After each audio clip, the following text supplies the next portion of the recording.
Continuamos en Sol de la Tarde.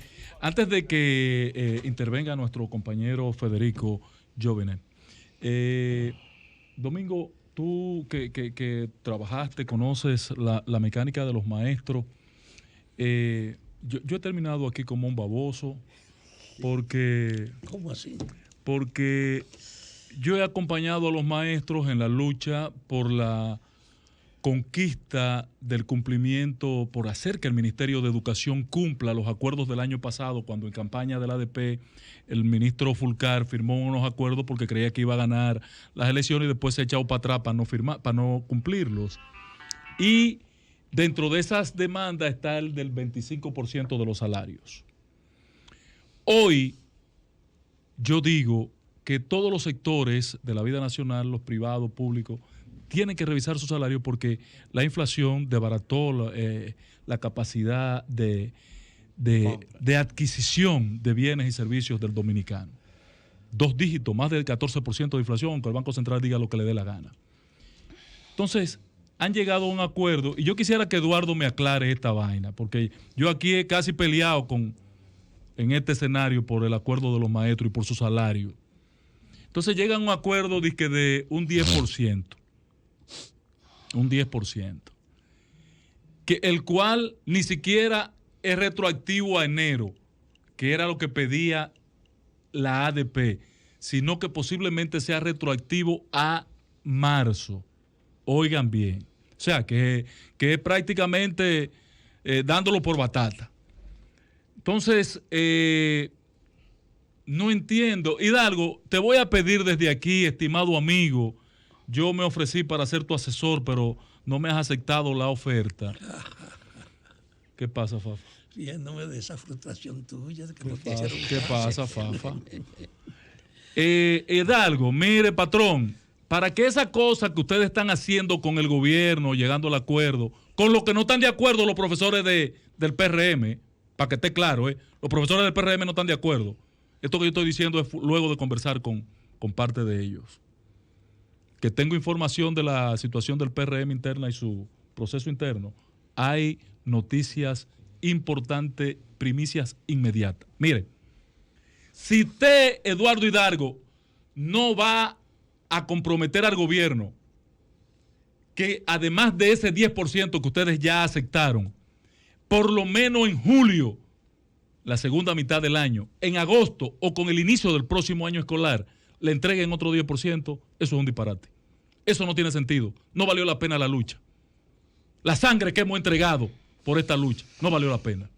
Patrón, revise ese acuerdo al que está arribando usted, la ADP, su organización con el gobierno. No tiene sentido. Nos sacaron la lengua. Don Federico Jóvenes. Gracias, Ángel. Buenas tardes. Yo creí que Domingo era maestro, pero no es maestro nada. Amigos que nos ven y nos escuchan, miren, la guerra siempre va a ser la negación de la humanidad. A propósito de hoy, 28 de abril. Siempre la guerra costará sacrificios, dolor, tocará muerte. Cuando Churchill, comenzando su mandato, le preguntaron qué podía ofrecerle al pueblo inglés en esa guerra que todavía les quedaban 5 años. Lo único que pudo ofrecerle en ese momento fue sangre, sudor y lágrimas.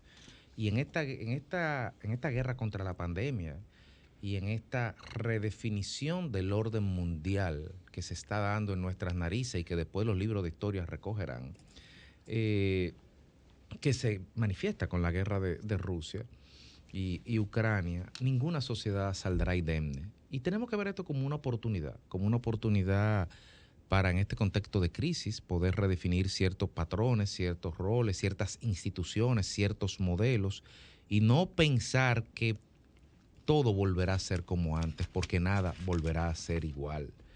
Por eso es importante, y creo que el gobierno está consciente de esto, por lo menos en el sentido de la necesidad de afrontar los desafíos. Por eso el presidente de la República hace 2 meses y un día prometió ante la Cámara del Congreso un paquete de medidas, concretamente de arancel cero, para hacerle frente a la escalada de los precios de los productos de primera necesidad y garantizar con eso la provisión de la canasta a la ciudadanía.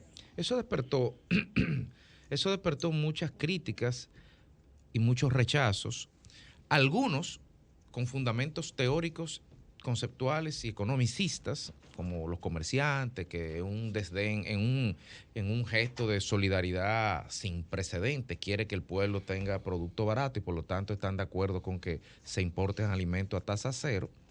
Pero también, desde luego, y es lógico y es legítimo, fue utilizado como argumento de la oposición política, adversar por adversar, porque no tienen mérito ni moral para hablar a nombre de la producción nacional y del empresariado nacional y tratar de defender esas banderas, los que durante mucho tiempo gestionaron el Estado y los ministerios que estaban llamados a impulsar a ese aparato productivo, a proteger a ese aparato productivo, a estimular a ese aparato productivo.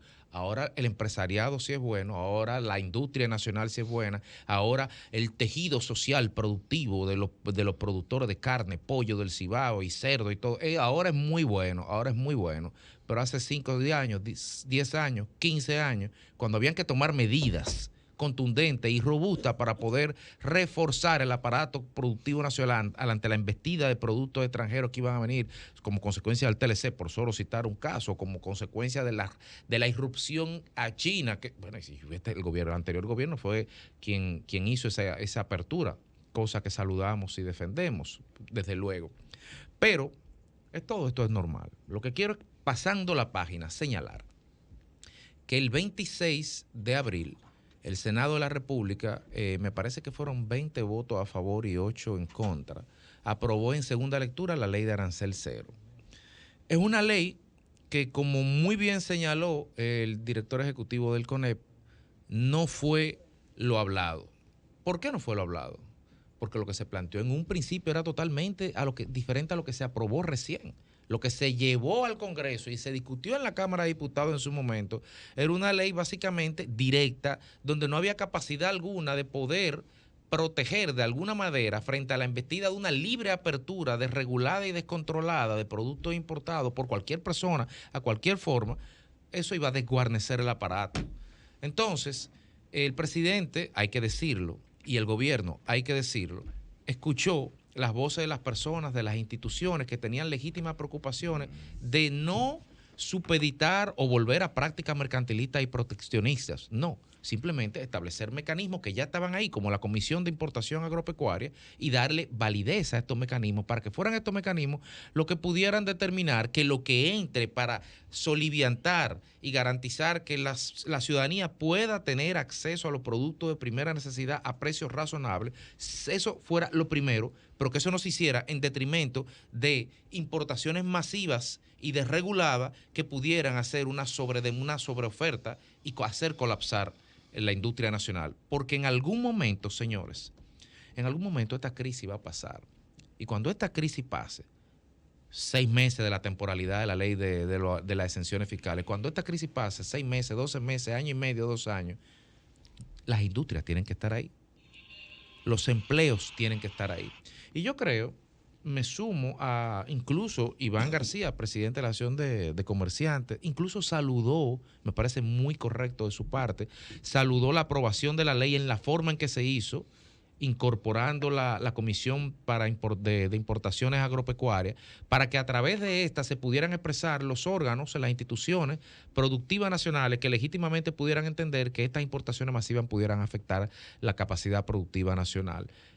Eso es lo bueno. Lo bueno es hacer acuerdos sobre la base de consensos, sobre la base de la racionalidad y que no sean bajaderos para garantizar riquezas inmediatas a ciertos grupos y tampoco sean protectores de industrias que son deficitarias, desde luego que no. La competencia tiene que primar. Nosotros felicitamos, aunque conceptualmente entendemos que es incompleta, que tiene que haber una ley en paralelo que vaya a fortalecer el aparato productivo nacional, que también haga exención a los insumos agrícolas, que haga exenciones a los insumos para la industria, la agropecuaria, como los fertilizantes, como los pesticidas, como los agroquímicos. Creemos que tiene que haber eso también, pero en paralelo nosotros felicitamos la aprobación de esta ley porque todos estamos de acuerdo y todos entendemos que de la forma en que está planteada va a redundar en beneficio inmediato para todas las partes involucradas.